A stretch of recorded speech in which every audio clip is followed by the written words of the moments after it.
First class has standards, and you don't fit them? Janet sneered, dropping 2 plastic cups of water in front of Olivia and Nia while others sipped champagne. Passengers shifted in uneasy silence, unaware that the twins' father, one of the airline's most powerful investors, was sitting just across the aisle, ready to turn her cruelty into the most expensive mistake of her career.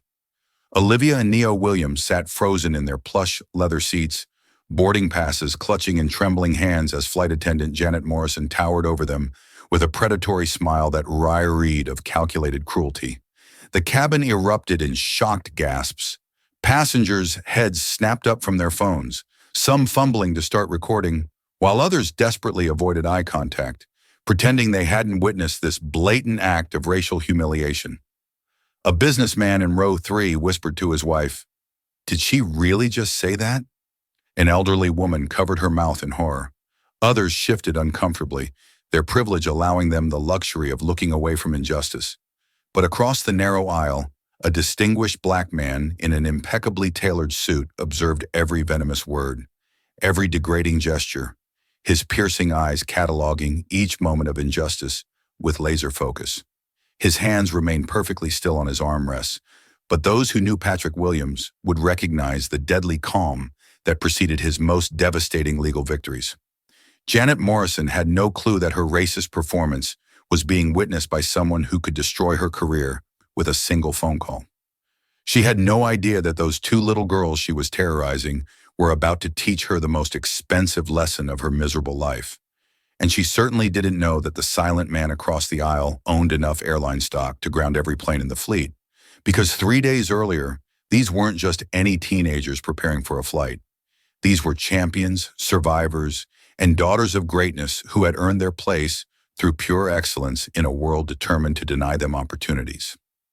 Let me take you back to where this incredible story of courage really begins, in a moment that would change everything. Welcome back to Black and Bruised Stories. If you're new here, you've just joined a community dedicated to truth, justice, and survival. Show some love by clicking the like and subscribe button. Before we dive deeper into this story, drop a comment where you are watching from and what time it is for you right now. The Williams Mansion in Atlanta's most exclusive Buckhead neighborhood buzzed with electric excitement that only comes when impossible dreams transform into golden reality. Olivia and Nia Williams bounced around their marble kitchen like pinballs of pure joy. Acceptance letters to the National Youth Leadership Summit scattered across the granite countertop like tickets to destiny itself. This wasn't just any academic program. The National Youth Leadership Summit selected only 50 students nationwide, future presidents, Nobel laureates, Supreme Court justices. The competition was so fierce that Harvard admissions looked like a participation trophy by comparison. And these 2 sisters had not only been accepted, they'd received full scholarships based on achievements that left seasoned educators speechless. Olivia, the analytical powerhouse with lightning-quick reflexes honed by countless debate victories, could barely contain the fire burning in her chest. Her bedroom walls screamed success, debate championship trophies gleaming like gold from battles where she dismantled opponents twice her age with surgical precision. Academic honor certificates layered thick as armor, evidence of a mind that absorbed complex legal concepts faster than most law students.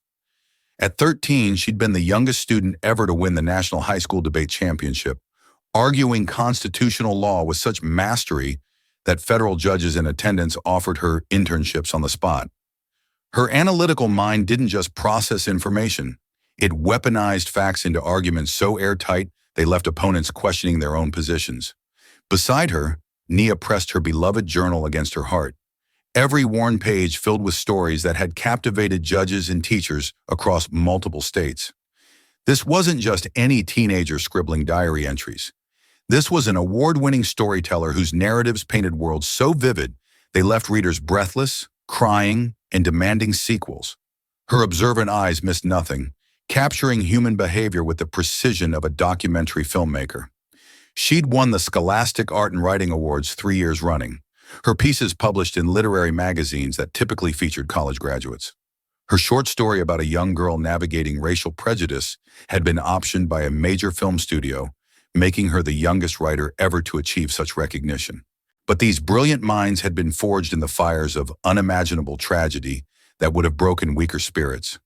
2 years earlier, cancer had ripped their mother away, Dr. Hannah Williams, a phenomenal woman who'd been the first black neurosurgeon at Emory University. She'd performed groundbreaking surgeries while raising two daughters, instilling in them an unbreakable truth. Their voices mattered, their presence commanded respect, and their worth was never up for debate. The night before she died, weak from chemotherapy, but fierce in spirit, Dr. Williams had whispered to her daughters, "The world will try to make you small. Some people will look at your skin and assume you don't belong in rooms you've earned the right to enter. When that happens, remember you carry my strength, your father's wisdom, and your own unbreakable spirit. Never let anyone dim your light." Those words had become their battle cry, their armor against a world that seemed determined to test their resolve at every turn. If you're already feeling the power building in this incredible story of resilience and courage, smash that subscribe button because what happens next will leave you absolutely speechless and probably in tears. Their father, Patrick Williams, wrapped both daughters in a bear hug that radiated pure paternal pride, mixed with fierce protective instinct. But Patrick wasn't just any grieving widower raising brilliant daughters. He was a civil rights attorney who'd built a tech empire worth hundreds of millions. A man whose quiet demeanor masked the kind of devastating influence that could topple governments or, as Janet Morrison would soon discover, freeze entire airlines mid-flight. Patrick had spent 15 years in courtrooms dismantling systemic racism with methodical precision, winning landmark cases that changed federal policy. His legal victories had disaggregated school districts, forced corporations to pay billions in discrimination settlements, and sent racist officials to federal prison. But after his wife's death, he pivoted to technology, channeling his analytical mind into ventures that revolutionized everything they touched. His investment portfolio read like a who's who of American industry. Major stakes in airlines, hotel chains, tech companies, and media conglomerates. He preferred to move through the world as an observer rather than a wielder of obvious power, understanding that true influence came from strategic silence rather than public displays of wealth. "You earn this through pure excellence," he told his daughters that evening, his voice thick with emotion that threatened to crack his composed exterior. "Every person who doubted you, every teacher who underestimated you, every challenge thrown your way, you conquered it all with your brilliance. Tomorrow you fly to Washington not as passengers, but as champions who've proven they belong in any room they enter." His philosophy had always been crystal clear, learned through decades of legal battles. Sometimes silence is power. It lets your opponents reveal their weaknesses. Sometimes silence is surrender. It allows injustice to flourish unchallenged. You'll know the difference when the moment arrives, and you'll have the courage to act accordingly. The twins had absorbed these lessons through years of dinner table conversations about justice, strategy, and the responsibility that came with their talents. They understood that their achievements weren't just personal victories. They were weapons against stereotypes, proof that excellence knows no racial boundaries. Meanwhile, across town, in a cramped apartment that reeked of disappointment and stale cigarettes, Janet Morrison stared at divorce papers scattered across her secondhand table, bills piling up like accusations she couldn't answer. Her 15-year career as a flight attendant was the only thing preventing complete financial collapse, and even that felt increasingly precarious as younger, more diverse crew members joined the airline. Janet had once dreamed of becoming a travel writer, exploring exotic destinations and crafting articles about cultural adventures. But life had beaten those dreams out of her through a series of rejections, failed relationships, and mounting debt that transformed hope into bitterness. Her recent divorce had revealed the ugly truth. She'd become the kind of person who blamed others for her failures rather than examining her own choices. She'd perfected the art of disguising her racial prejudice as professional standards, targeting minority passengers with microaggressions so subtle they could be dismissed as misunderstandings. A questioning look here, a comment about proper documentation there, subtle delays in service that made people feel unwelcome without creating actionable complaints. Janet had convinced herself these weren't racist acts, but rather maintaining the quality standards that first-class passengers expected. In her twisted logic, young black passengers in premium seats must have gotten there through charity or mistakes rather than merit, because admitting they'd earned their place would force her to confront her own mediocrity. The next morning, Hartsfield-Jackson Airport hummed with typical pre-flight energy as the Williams family navigated through first-class check-in. The contrast was striking. While other families stressed luggage weight and boarding procedures, the Williams moved with the confidence of people accustomed to excellence. This wasn't just any trip. This was Olivia and Nia's first solo flight, an independence test before their leadership summit that would prove they could handle themselves in any situation. Patrick had deliberately structured this challenge, understanding that real strength comes from facing adversity independently while knowing support was available if needed. The check-in agent, a young black woman named Kesha, beamed with recognition when she saw the twins' names on her screen. "Oh my goodness, you're the Williams sisters. I read about your debate championship and writing awards in the employee newsletter. You girls are amazing." Olivia and Nia exchanged surprised glances. They'd grown accustomed to being the only black faces in academic competitions, but seeing someone who looked like them in positions of authority always felt validating. "We're flying to the Youth Leadership Summit," Nia explained, her natural storytelling instincts turning a simple explanation into an engaging narrative. "It's kind of surreal. We're going to be in the same program that produced 3 Supreme Court justices and 2 presidents." Patrick watched this interaction with quiet pride, remembering his wife's words about representation matching. Hannah had always said that seeing successful black professionals in everyday situations was just as important as seeing them in headlines. It normalized excellence rather than treating it as an exception. As they approached the boarding gate, the airport's diversity painted a picture of modern America. Families of every background heading to destinations across the globe, each carrying their own dreams and challenges. But for the Williams family, this journey represented something deeper. Proof that merit could overcome prejudice, that excellence could open doors that bigotry tried to keep closed. Olivia and Nia radiated confidence that comes from knowing you've earned every opportunity through hard work alone. They carried themselves like the champions. They were heads high, shoulders back, ready to claim their rightful place in any room they entered. Their matching outfits were carefully chosen, professional blazers that commanded respect while remaining age-appropriate, a visual statement that they belonged in elite spaces. But the moment Janet Morrison spotted 2 young black girls boarding first class, her internal alarm system activated with venomous intensity. Her prejudiced mind immediately began calculating ways to assert dominance, to remind these children that her perception of their place mattered more than their achievements or ticket prices. Janet's 15 years of experience had taught her exactly how to target passengers without creating obvious discrimination complaints.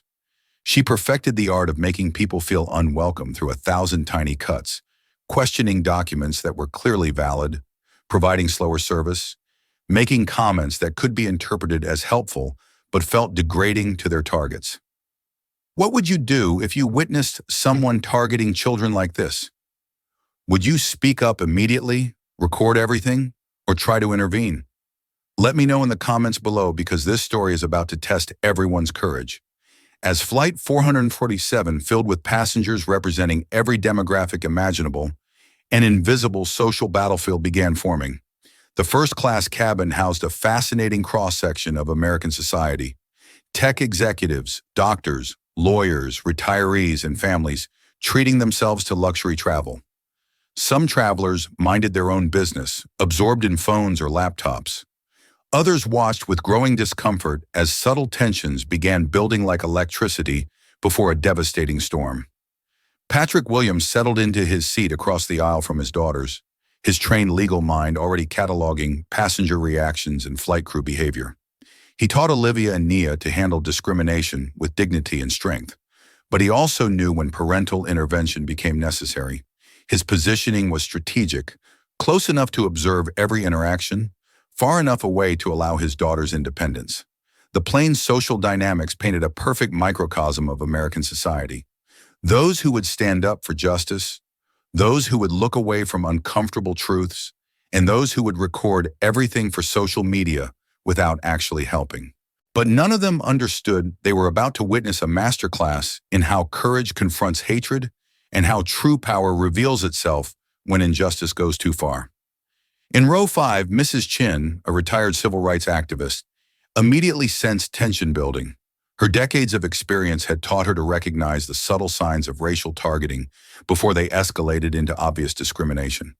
She'd lived through the civil rights movement, witnessed lynchings, and fought battles that paved the way for moments like this. Behind them, the Henderson family, white suburbanites from Connecticut, shifted uncomfortably as they noticed the flight attendants' unusual attention to the black teenagers. Their own daughters were similar ages, making the situation feel personal rather than abstract. In the business section, Jake Martinez, a Latino civil rights attorney, discreetly activated his phone's recording function. His legal training had taught him that documentation was crucial when witnessing potential discrimination, even if intervention wasn't immediately possible.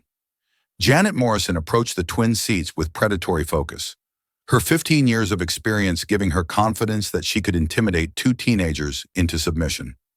She had no idea she was about to make the biggest mistake of her career, targeting the daughters of a man whose silent presence would soon turn her world upside down. The pre-flight routine continued around them, passengers stowing luggage, flight attendants checking safety equipment, pilots reviewing flight plans. But beneath this mundane surface, forces were aligning for a confrontation that would expose ugly truths about modern racism, while proving that sometimes the most powerful responses come from the most unexpected sources. Olivia and Naya sat in their seats, reviewing summit materials and discussing their presentation strategies. They had no idea they were about to become reluctant symbols in a battle much larger than themselves. A fight that would test everything their parents had taught them about dignity, courage, and standing up to injustice.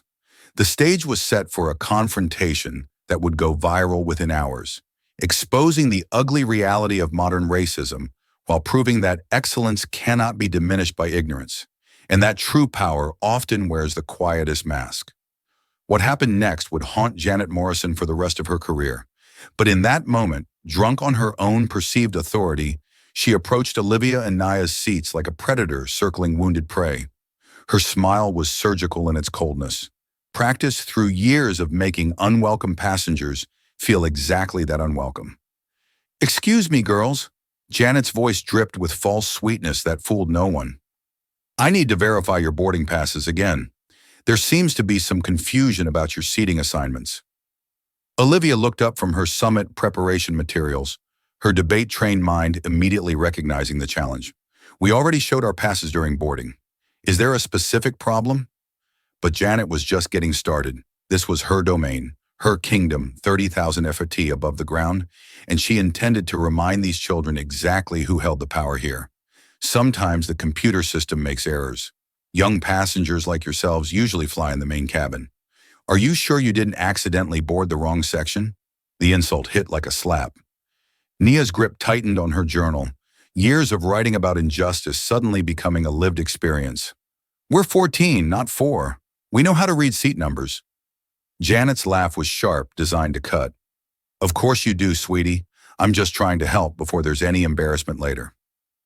Mrs. Chin, seated 2 rows back, felt her blood pressure spike. She'd witnessed this exact scenario in 1962 when flight attendants used confusion and computer errors to force black passengers into inferior accommodations. Some battles, she realized with crushing disappointment, were still being fought 60 years later. The Henderson family exchanged uncomfortable glances. Their teenage daughters would never be questioned this way, and that realization made them squirm in their premium leather seats.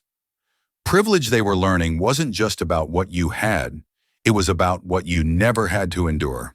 Patrick Williams observed every micro-expression, every calculated pause in Janet's performance. His legal mind cataloged each violation of federal anti-discrimination laws. But his father's heart ached watching his daughters face the same prejudice that had tormented generations before them. As the plane prepared for takeoff, Janet's psychological warfare escalated with surgical precision. During the pre-flight beverage service, she approached every first-class passenger with warm professionalism, offering premium drinks, engaging in pleasant conversation, ensuring complete comfort. But when she reached Olivia and Nia, her demeanor shifted like a storm cloud blocking the sun. Water, she announced curtly, placing plastic cups in front of them without asking their preferences. Around them, other passengers sipped champagne, orange juice, and gourmet coffee from crystal glasses. The message was unmistakable. You don't belong here, and I'll make sure you know it. Olivia's analytical mind began documenting every detail, understanding instinctively that this treatment wasn't accidental. Excuse me, could we see the beverage menu like everyone else received? Janet's smile could have frozen lava. This is what we have available for younger passengers. For safety reasons, Nia looked around the cabin, noticing other teenagers drinking the same beverages as adults. What safety reasons specifically? Company policy, Janet replied with the confidence of someone who'd perfected lying with authority. I don't make the rules, I just follow them. But Nia's observant writer's mind was recording everything. The way Janet's voice changed when addressing them, how her body language radiated hostility, the stark contrast between their treatment and every other passenger's experience. This wasn't customer service. This was systematic dehumanization, disguised as professionalism. During the safety demonstration, Janet positioned herself directly in front of the twins, blocking their view of the emergency exits presentation.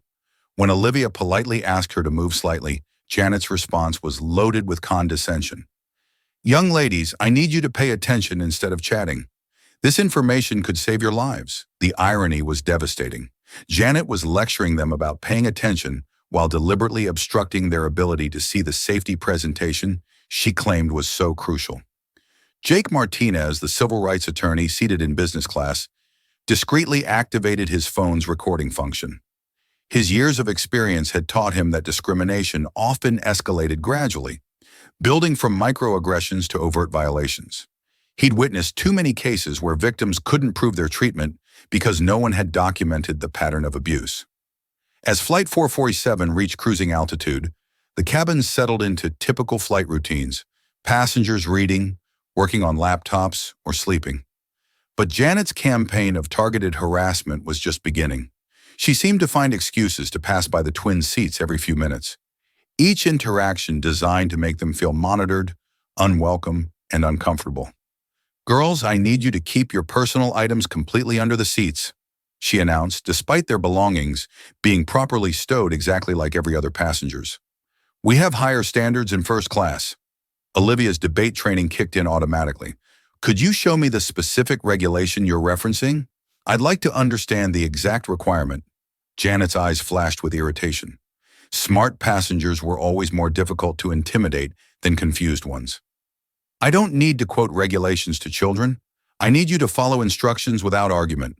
The word children was wielded like a weapon designed to diminish their legitimacy and reduce them to powerless minors who should accept adult authority without question. But Janet had underestimated exactly who she was targeting. Nia looked up from her journal where she'd been documenting every interaction with timestamps and direct quotes. We're following all regulations. We're also not required to accept disrespectful treatment because of our age or any other characteristic. The challenge was subtle but unmistakable. These weren't intimidated children. They were informed young women who understood their rights and weren't afraid to assert them politely but firmly. If you witnessed this systematic targeting of two young girls, would you speak up or stay silent? Comment below, because this story is about to show you exactly what real courage looks like when pushed to its breaking point. Mrs. Chun could no longer remain silent. At 78 years old, she'd survived Japanese internment camps, witnessed the civil rights movement, and spent decades fighting institutional racism. Watching these girls endure treatment she recognized from America's darkest chapters activated every protective instinct in her weathered body. She rose carefully from her seat, her small frame carrying the authority of someone who'd stared down hatred, and emerged victorious. Approaching Janet during another harassment cycle, Mrs. Chen's voice carried decades of hard-won wisdom. Excuse me, dear, but I've been flying for over 60 years, and I've never seen safety regulations applied so selectively.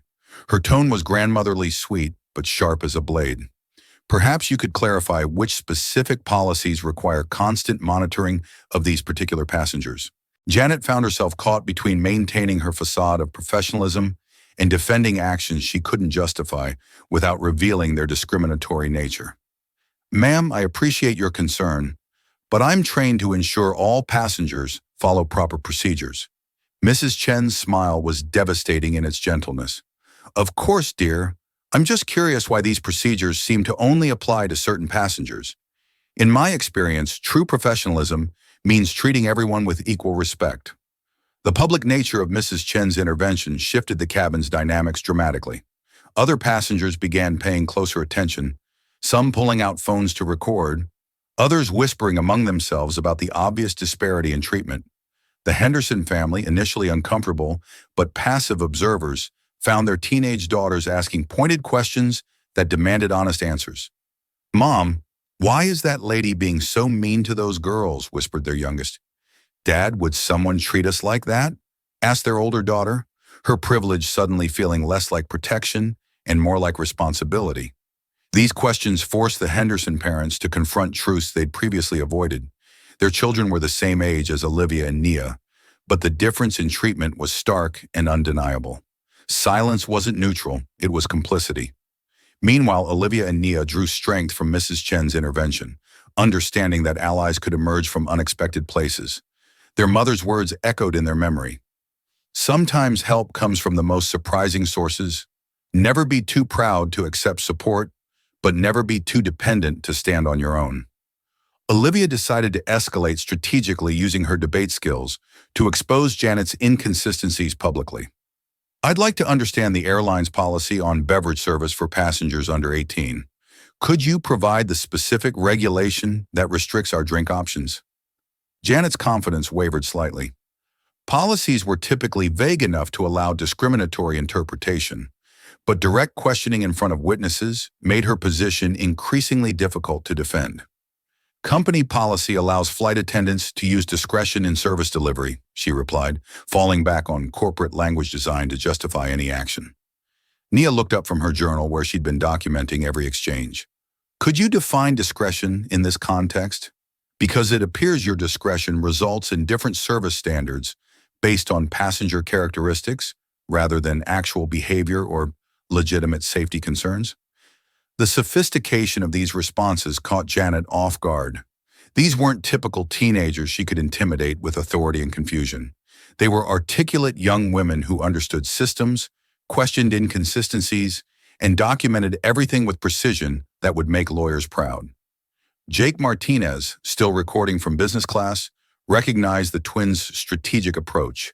They weren't escalating emotionally or creating disruptions that could be used against them. Instead, they were methodically exposing discriminatory practices through calm, logical questioning that highlighted the absurdity of Janet's justifications. Other passengers began choosing sides, not necessarily vocally, but through body language and attention. Some continued ignoring the situation, desperate to avoid confrontation. Others started watching more intently, their phones recording evidence of what was becoming an undeniable pattern of harassment. A businessman in row 2 leaned toward his seatmate, whispering, "This is getting uncomfortable. Someone should say something." His companion, a middle-aged woman, replied quietly, "Those girls are handling themselves better than most adults would. They're not backing down." This recognition spread through the cabin like ripples on water. Passengers were witnessing something remarkable. Two young women refusing to be diminished by systematic prejudice, using intelligence and dignity as weapons against ignorance and hatred. But Janet Morrison, feeling increasingly cornered and publicly challenged, was about to make the catastrophic decision that would transform uncomfortable microaggressions into overt discrimination that even the most passive observers couldn't ignore. The turning point came when Janet decided that subtlety wasn't working. These girls were too smart, too articulate, and too confident for psychological warfare. If she was going to establish dominance, she needed to escalate to overt actions that would crush their resistance and remind everyone exactly who controlled this environment. During the meal service, Janet's discrimination became impossible to ignore. She served every first-class passenger personally, explaining menu options, offering wine pairings, and ensuring complete satisfaction. The presentation was elaborate. Meals plated beautifully, garnishes arranged perfectly, service delivered with professional warmth. When she reached Olivia and Nia, her demeanor shifted dramatically. Without offering choices or explanations, she dropped pre-packaged sandwiches in front of them, the kind served in economy class, still wrapped in plastic, looking sad and uninviting compared to the gourmet presentation surrounding them. "Here's your meal," Janet announced curtly, turning away before they could respond. Olivia stared at the sandwich, then looked around the cabin where other passengers enjoyed elaborate meals with multiple courses. The disparity was so obvious that even the most oblivious travelers couldn't miss it. "Excuse me," Olivia called out, her voice carrying the authority she'd developed through years of competitive debate. "I believe there's been an error with our meal service." Janet turned back with theatrical surprise. "Error? What kind of error?" Nia gestured toward the elaborate meals being served around them.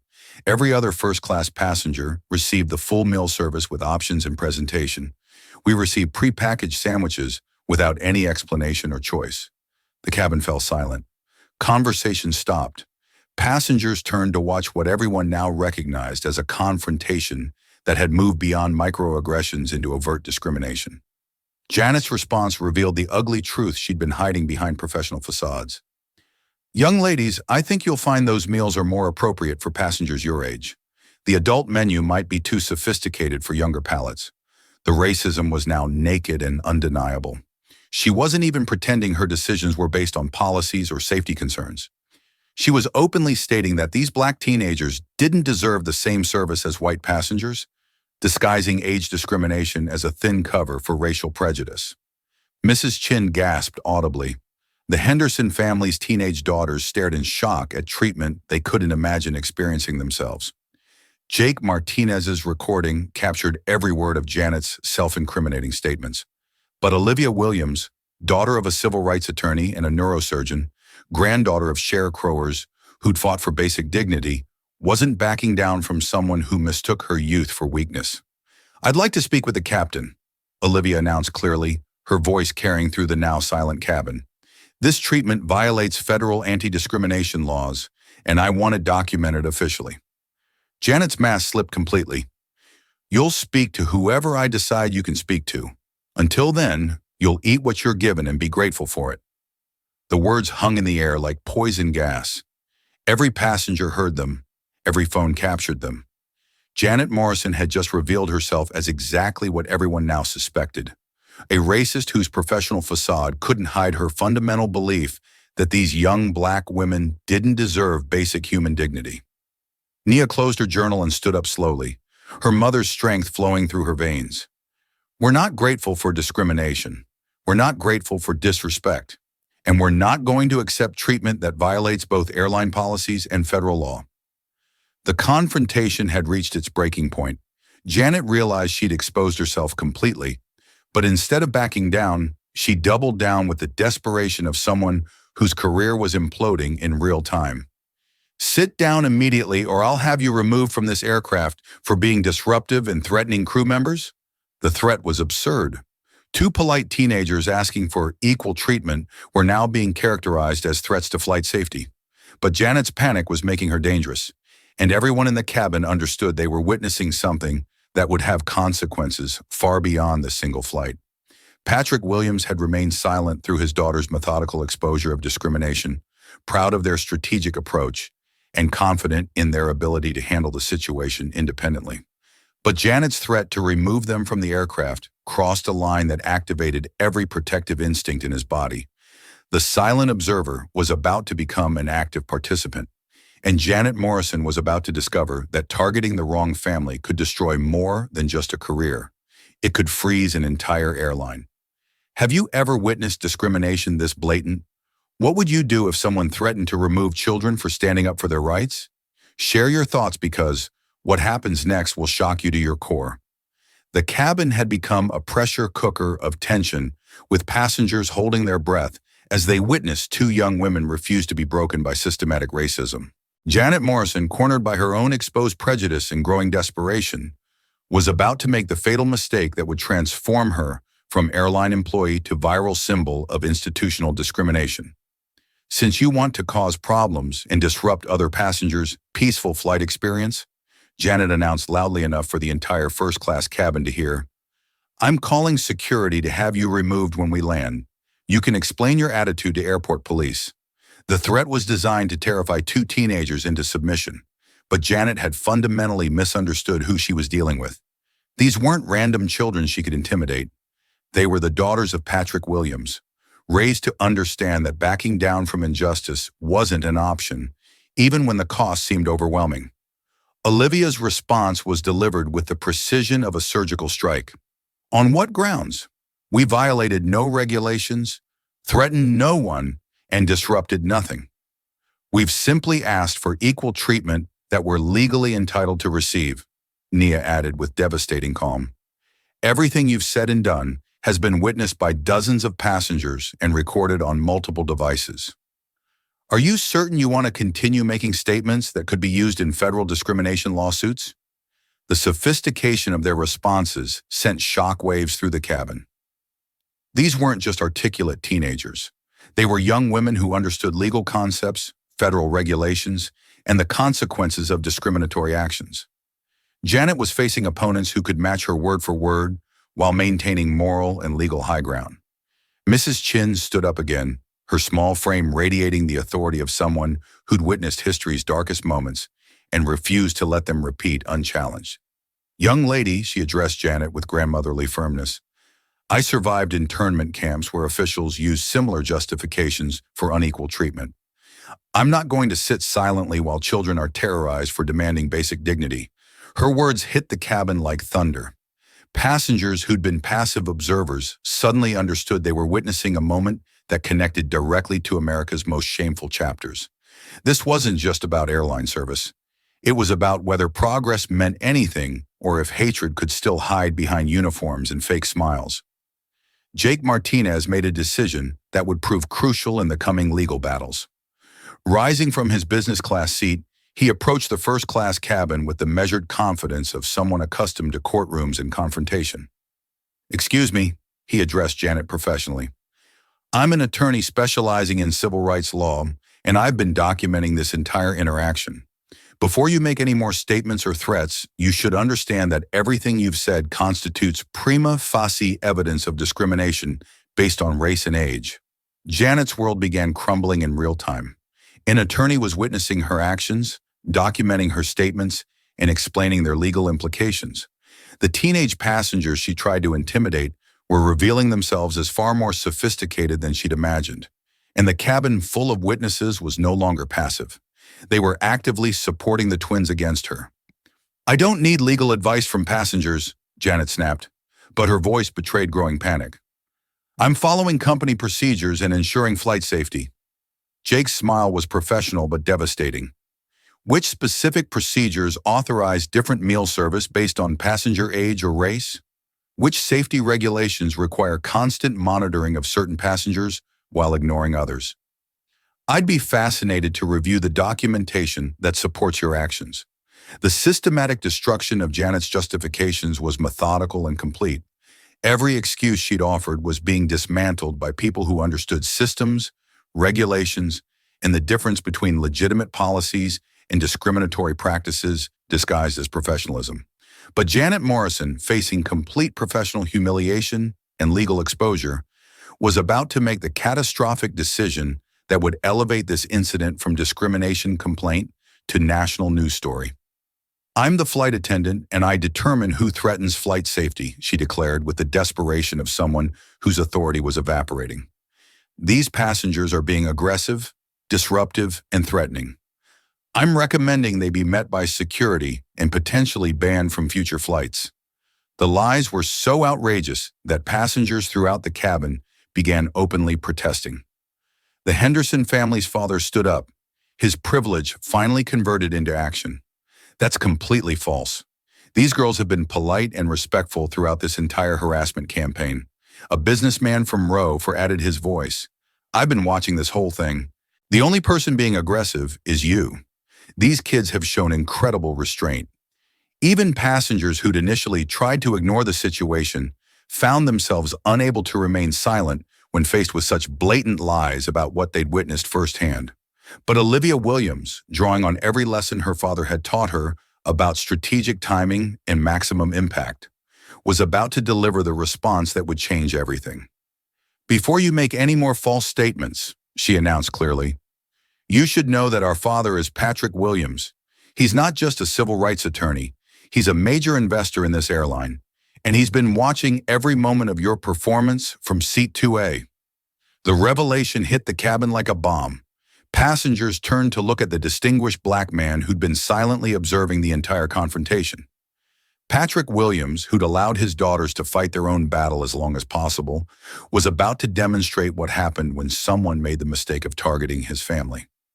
Janet's face went white as she realized the magnitude of her error. She'd been terrorizing the daughters of someone who could destroy her career with a phone call.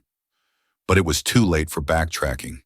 Every word had been recorded, every action witnessed, and every lie documented. The transformation in the cabin's atmosphere was immediate and electric as Patrick Williams rose from his seat with the fluid grace of someone accustomed to commanding rooms full of powerful people. His presence alone shifted every dynamic. Passengers straightened, conversations stopped, and even the background hum of the aircraft seemed to quiet in anticipation of what would come next. For 35 minutes, Patrick had watched his daughters handle discrimination with intelligence, dignity, and strategic precision that made his heart swell with pride. He'd seen them refuse to be diminished, document every violation, and maintain composure under pressure that would break many adults. They'd proven they could fight their own battles. Now it was time to ensure they won the war. Janet Morrison stood frozen as the full implications of her situation crashed over her like a tsunami. The quiet passenger she'd ignored, the man whose daughters she'd been terrorizing, wasn't just any concerned father. Patrick Williams owned enough airline stock to influence board decisions, enough legal expertise to destroy careers, and enough connections to ensure this story reached every major media outlet within hours. "Is there a problem with my daughters?" Patrick asked quietly, his voice carrying the kind of understated authority that made opposing attorneys surrender without fights. He didn't need to raise his voice. 30 years of legal victories had taught him that true power whispered while weakness shouted. Janet's response revealed the depth of her panic and the complete collapse of her professional facade. "Sir, I was just ensuring flight safety and following standard procedures for unaccompanied minor passengers." The lie was so pathetic, it would have been laughable if the situation weren't so serious. Olivia and Nia weren't unaccompanied minors. They were traveling independently with full-fare first-class tickets, and Janet had made no attempts to apply minor passenger protocols. She was desperately grasping for any justification that might minimize her legal exposure. Patrick's response was surgical in its precision. "My daughters are not unaccompanied minors. They're traveling on individual tickets in seats I purchased specifically for them. What procedures were you following that resulted in different meal service, constant harassment, and threats of removal?" The question hung in the air like a judicial order demanding answers that Janet couldn't provide without admitting to discrimination. Every passenger was listening. Multiple phones were recording. The legal noose was tightening with each word. There were concerns about their behavior and attitude. Janet stammered, falling back on coded language that had protected discriminatory actions for decades. Patrick's laugh was soft but devastating. "Their behavior, let me describe what I observed. My daughters boarded politely, sat quietly, responded respectfully to questions, and documented violations of their civil rights with remarkable restraint.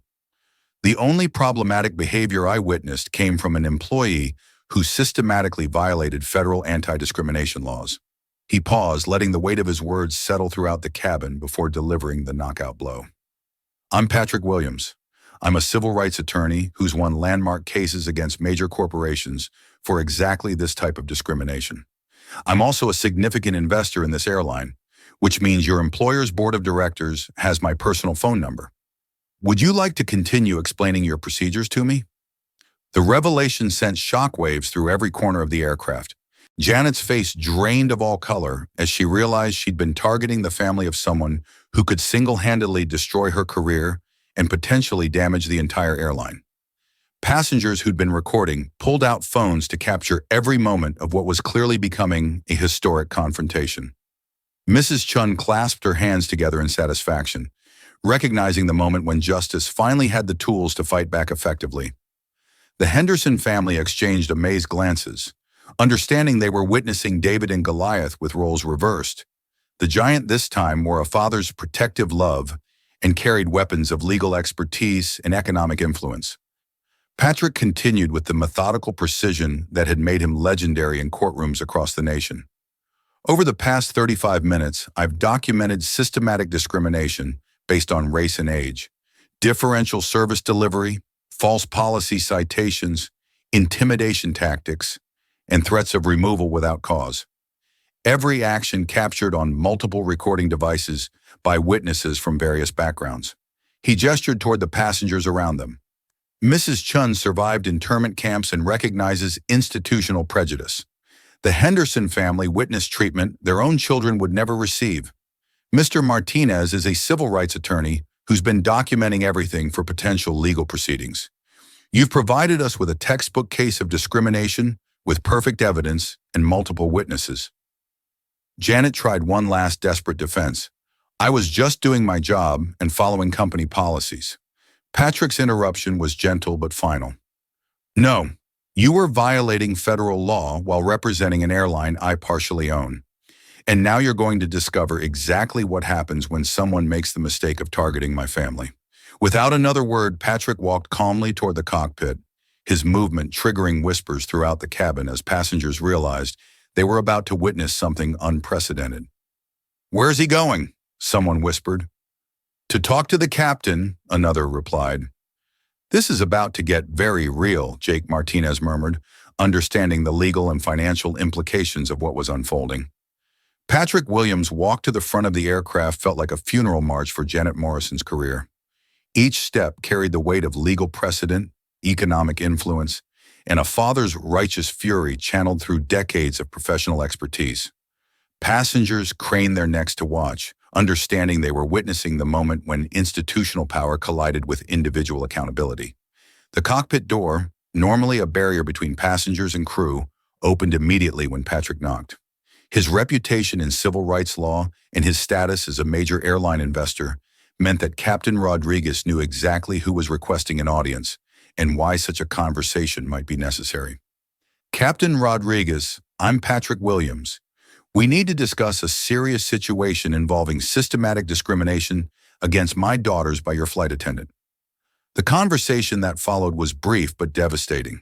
Patrick presented the facts with legal precision, documented evidence of discriminatory service, threats against minors, violations of federal anti-discrimination laws, and potential liability for the airline that could reach tens of millions of dollars in settlements and punitive damages. Captain Rodriguez, a 20-year veteran who'd never faced anything approaching this level of legal and public relations disaster, immediately understood the magnitude of the situation. This wasn't just a customer service complaint. It was a federal civil rights violation committed by his crew member against the daughters of someone who could destroy the airline's reputation and financial standing. Mr. Williams, I need 5 minutes to contact our headquarters and legal department. This aircraft is not moving until we resolve this situation appropriately. Those words transmitted over the intercom to air traffic control began a chain reaction that would ripple through the aviation industry within hours. Flight 447, originally scheduled for immediate takeoff, came to a complete halt on the runway as emergency legal consultations began at $30,000. Back in the cabin, passengers felt the plane's engines wind down and heard the captain's announcement. Ladies and gentlemen, we're experiencing a brief delay due to an administrative matter. We'll provide updates as they become available, but seasoned travelers understood that planes don't stop on runways for administrative matters. Something extraordinary was happening, and the whispers began immediately.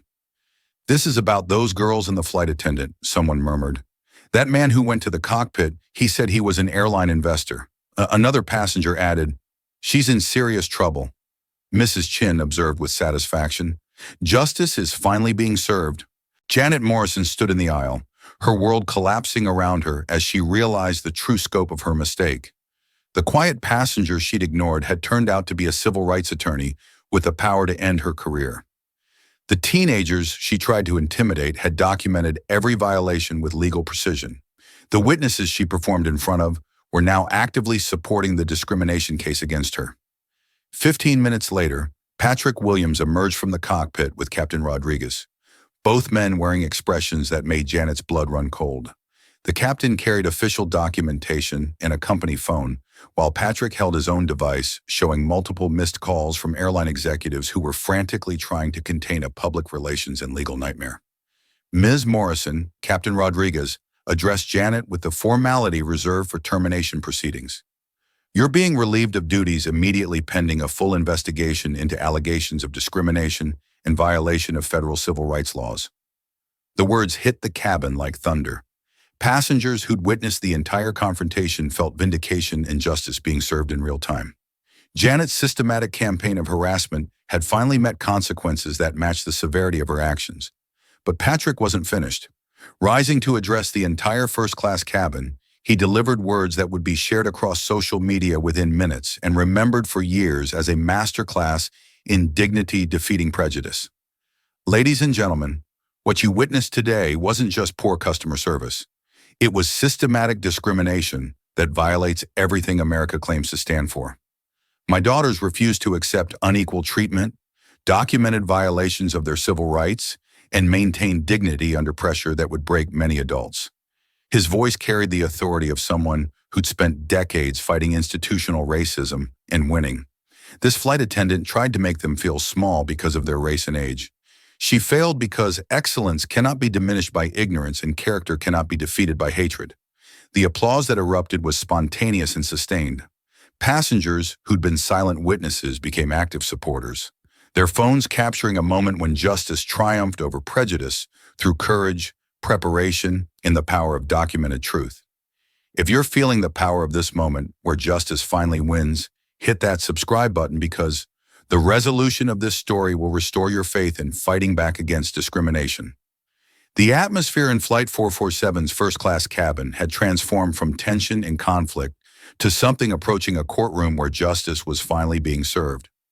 Passengers who'd witnessed 35 minutes of systematic discrimination now watched as consequences unfolded with the precision of a legal proceeding and the satisfaction of moral victory.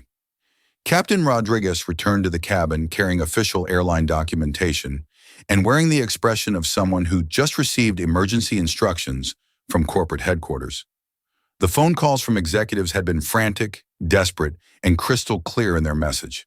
This situation required immediate, comprehensive, and public resolution that could minimize the catastrophic legal and public relations damage already spiraling beyond control.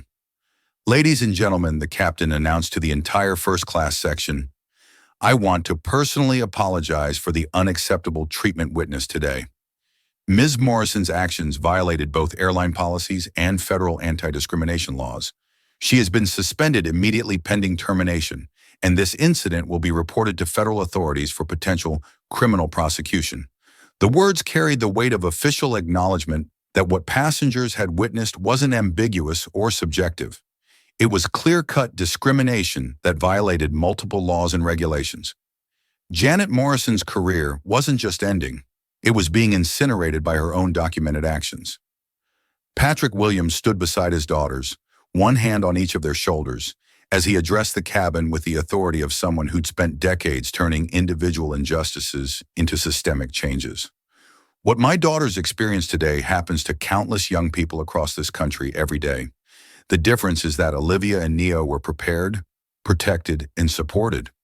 They understood their rights, documented violations, and refused to accept unequal treatment even when facing adult authority figures in positions of power. His voice carried throughout the cabin as passengers leaned forward to capture every word. This flight attendant tried to strip them of dignity because she believed their age and race made them vulnerable targets. She was wrong on every level. They are brilliant young women who've earned every opportunity through excellence, and they proved today that courage and preparation can defeat prejudice and ignorance. Olivia, who'd maintained composure throughout the entire ordeal, finally allowed emotion to show in her voice as she addressed her fellow passengers. We didn't want this confrontation, but we couldn't accept treatment that violated our rights and dignity. Our mother taught us that silence in the face of injustice is complicity with oppression. Nia added, her writer's instincts turning personal experience into universal truth. Everyone on this plane witnessed how discrimination works in real time, subtle at first, then escalating when targets refuse to be diminished. You also saw how documentation, courage, and allies can turn victims into victors. The applause that followed was sustained and heartfelt. Passengers recognizing they'd witnessed something far more significant than an airline incident. They'd seen a masterclass in civil rights activism, evidence that the next generation was prepared to fight injustice with intelligence and dignity. Even before Flight 447 resumed its journey to Washington, D.C., the story was exploding across social media platforms with the speed and intensity of a wildfire in drought conditions. Passenger recordings captured every moment of the confrontation, from Janet's initial discriminatory comments through Patrick Williams' devastating revelation of his identity and influence. Within 2 hours of the first post going live, Nasher flight discrimination was trending on Twitter with over 100,000 shares. TikTok videos analyzing the twins' strategic responses reached millions of views as young people celebrated seeing teenagers who refused to be intimidated by adult authority figures wielding institutional power. The airline's stock price began dropping in after-hours trading as investors realized the company faced massive legal liability, federal investigations, and public relations damage that could take years to repair. Emergency board meetings convened as executives scrambled to contain a story that was growing beyond their control with each passing hour. News outlets picked up the story with the speed of organizations that understood they were witnessing a perfect storm of racial discrimination, generational courage, and social media documentation that created irresistible content for audiences hungry for justice narratives. Social media analysis revealed fascinating demographic patterns in the story spread. Young people shared it as inspiration for standing up to authority figures. Parents shared it as an example of raising children who could handle adversity independently. Legal professionals shared it as a textbook case of how to document discrimination effectively. Civil rights organizations seized on the incident as a perfect teaching moment, highlighting how institutional racism operated in modern America and how strategic responses could create systemic change rather than just individual resolution. The story's appeal crossed political and demographic boundaries because it featured elements that resonated universally. Young people standing up to injustice, parents protecting their children, and institutional accountability being enforced through courage and preparation rather than violence or disruption. What's your biggest takeaway from Olivia and Nia's incredible story of courage defeating hatred? Share your thoughts in the comments because their example shows us all how to turn moments of injustice into movements for change.